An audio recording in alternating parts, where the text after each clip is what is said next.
खरगोन में निर्मल कुंदा जन जागृति अभियान को गति मिलती जा रही है। धीरे धीरे शहर का प्रत्येक वर्ग इससे जुड़ता जा रहा है।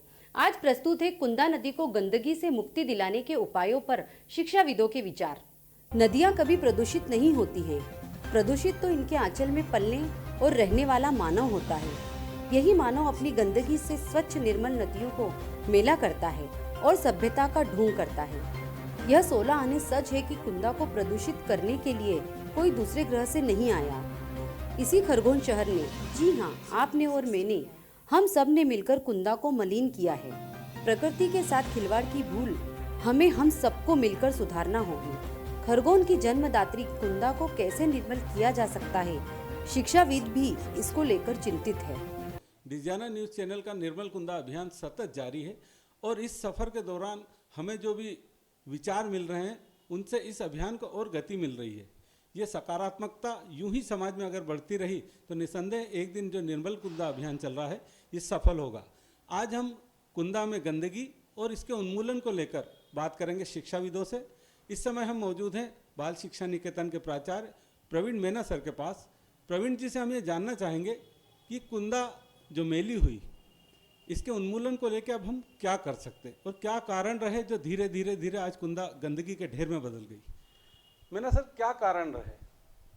सर्वप्रथम तो मैं आपको पूरे डिजाइनर परिवार को बहुत आत्मीय अभिनंदन करता हूँ, आभार करता हूँ कि इतने अच्छे विषय को आप समाज के सामने, हमारे शहर के सामने और हमारे इन शिक्षाविदों के सामने लेकर आए हैं, जो कि हमारे प्रायोरिटी से जुड़ा हुआ है।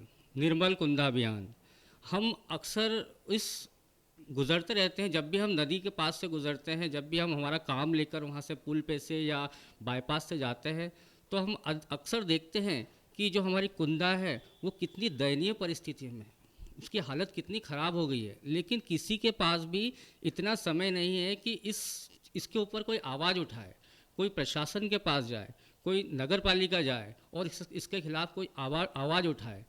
मेरा पूरे खरगोन वालों से, पूरे बुद्धिजीवियों से और सामान्य नागरिकों से भी यही आपसे आग्रह करूंगा कि ये जो कुंदा नदी है इसे आपका घर मान के चलें, आपका परिवार मान के चलें, आपके घर का एक किचन मान के चलें, ताकि जिस तरीके से हम हमारे घर को साफ़, सुंदर, निर्मल रखना चाहते हैं, कोई भी हमारे घर आता है तो हमारी प्रायोरिटी यही होती है कि हमारा घर उनको बहुत अच्छा दिखे।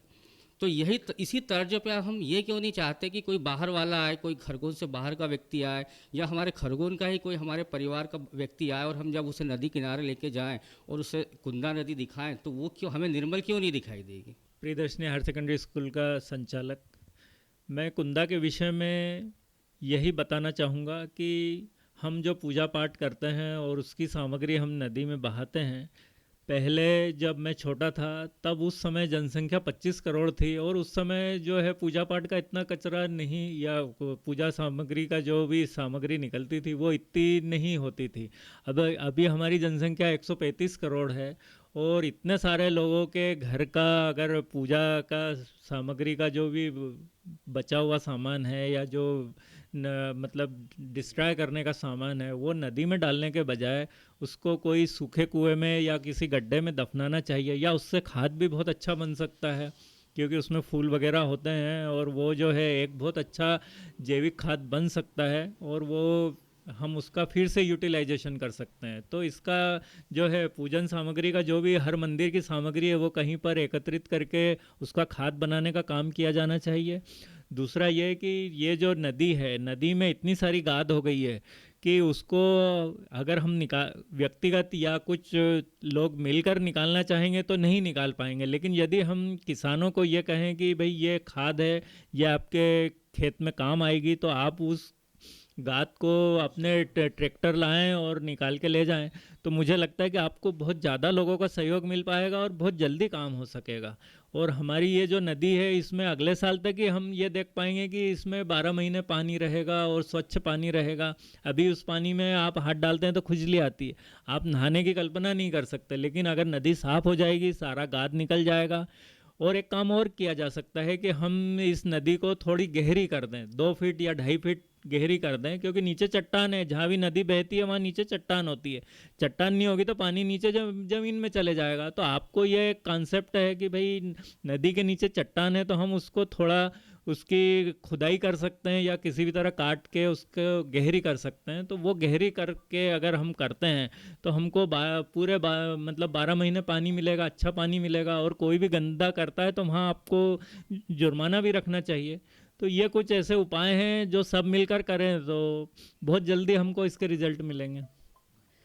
कुंदा मैली नहीं हो रही है, हम लोग उसे मैला कर रहे हैं।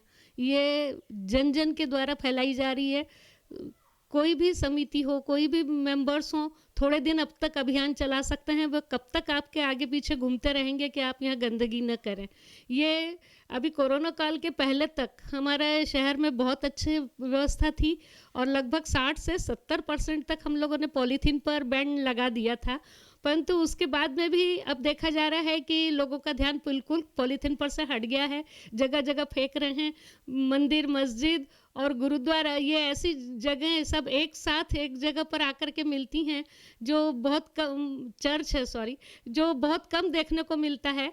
तो इन सब के कितने वहाँ पर धार्मिक सदस्य आते हैं, अपने अपने धर्म के हिसाब से पूजा पाठ करते हैं और इतनी गंदगी से होकर के गुजरते हैं वो कि बहुत शर्म महसूस होती है।